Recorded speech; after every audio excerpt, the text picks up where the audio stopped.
My favorite part of conducting here at CIM is, well, along with the artistic excellence, is the great enthusiasm, the willingness to take chances, you know, the risk-taking of these young people, and also the fact that they're discovering some of these pieces for the first time.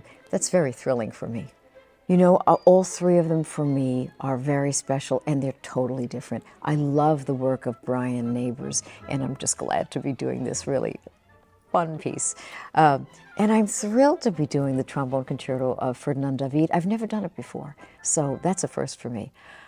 Of course, the great masterpiece on the program is Prokofiev, Romeo and Juliet. And to hear these young musicians discovering this music, which is difficult to play, but so satisfying to tell this story in great orchestral writing, I guess that would have to be number one. The experience of being here gives me a lot of hope for the future because as someone who's been in this business for a while, we're worried about orchestral music. And will it survive? And will it continue to grow? And whenever I'm here, I feel so encouraged. I feel that the future will be bright because this is the future. And the skill with which they play, their openness to ideas, their strength, their enthusiasm, their care of each other. I mean, that's also a very beautiful thing here. Makes me know that the music world is going to be okay. My favorite part of conducting Upon Daybreak is this sense of momentum because it's very fast. I mean, it starts and it's kind of a perpetual motion in a way. It just keeps going and everyone has to kind of hang on to stay together. That's fun, but it also has wonderful solos, and I like this as well. Solos for some of our principal strings, and they play those so beautifully.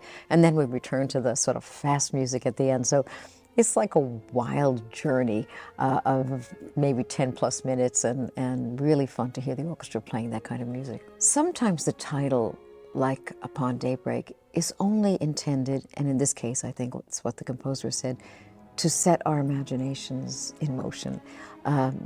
We don't have to actually even think about that, but it's a kind of it opens the door to some private thoughts we would have. So it doesn't really mean that that is what we'll see at daybreak, but it does convey the idea of energy, a new beginning, starting again, the whole day ahead of us, and in that way I think it's very effective. I'm very excited to work with Micah. I don't often work with a trombone soloist because there's maybe limited repertoire. And I'm very intrigued by the piece that he chose because it's a piece that was written during the time of Mendelssohn, when trombone was just becoming a major part of the orchestra.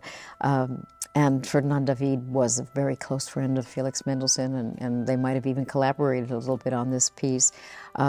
It's a great showpiece for the trombone, and that's what I love. You know, Micah standing in front of the orchestra and just with great strength and great poetry and great nobility playing this incredible piece for us. The real challenge of Romeo and Juliet is that every movement, and we have 9 movements in our suite, is completely different because they portray characters. Juliet, for instance, or Friar Lawrence, or the sword fight, which is one of the most exciting parts, or even the very sad moments too. So the orchestra has to be emotionally completely into the music and understanding what's happening, and very sensitive to color, very sensitive to the atmosphere that we're creating. So it's a beautiful tone poem, but we're living through this story in music, and it is a challenge, but I think the orchestra is doing beautifully. Well, you know, it's very much fun to do The Death of Tybalt, which is the sword fight, because it's a virtuoso showpiece for the orchestra, and I think that all the strings realize that this is a wild thing to know, and that they'll be probably playing this for auditions every time they audition. So it's fun. It's a lot of fun, but it's also very hard. And I love the parts that are really, really heartfelt, like the last movement. I think it's hard not to be moved, all of us together listening to that music. But each one is like perfect. I mean, it's one of the greatest things that we have written for orchestra. You know, I think Prokofiev was very affected by the story. And whereas sometimes his music can be sardonic or even a little bit cold. This is not. I mean, he's totally into the story, and he is feeling that that sense of love and that terrible grief at the end.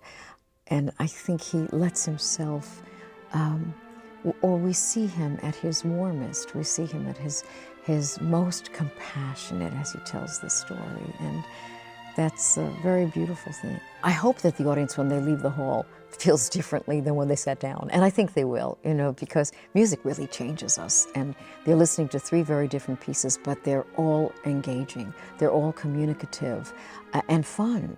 I mean, even the Romeo and Juliet is fun, and knowing that story and hearing it come to life.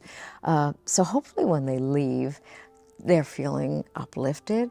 They're feeling a kind of sense of something special happening here.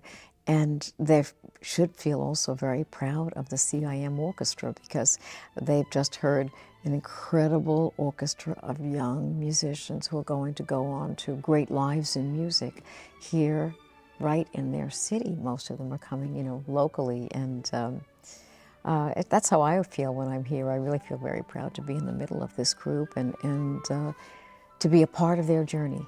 As they go on in their musical life, maybe they'll remember this Romeo and Juliet if it's the first time they've ever played it, the first time they've ever heard Ferdinand David or Brian Neighbors, that it'll be a memory of many memories in their musical journeys.